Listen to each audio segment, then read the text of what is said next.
আসসালামু আলাইকুম, সবাই কেমন আছেন? আশা করি ভালো আছেন। আজকে আমি রান্না করব মুরগির মাংস আলু দিয়ে, যে নতুন আলু দিয়ে ঝোল করব। আর রান্না করতে করতে আপনাদের সাথেও কথা শেয়ার করব। যেটা বলবো যে এই ফেসবুক প্ল্যাটফর্মে কাজ করতে হলে সময় ধৈর্য ধরে কাজ করতে হবে। আর অন্যের ভিডিওগুলো, যাদের ভিডিওগুলো সামনে আসে, প্রত্যেকটা ভিডিও দেখে তারপরে একটা সুন্দর একটা কমেন্ট করতে হবে। তাতে কি তার সাথে আমার পরিচিতিও বাড়বে এবং ফলোয়ারও বাড়বে।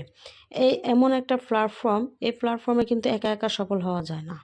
সবাইকে সবার সাপোর্ট দিতে হয়, পাশে থাকতে হয়। অন্যের প্রশংসা, এমন কিছু ভিডিওতে থাকতে হবে যে মানুষ যাতে দেখে।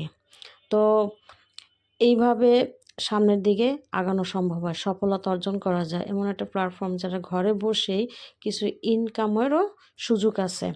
তো সবাই সবার পাশে থাকবেন, ভালোবাসা দিবেন আর ভিডিওটা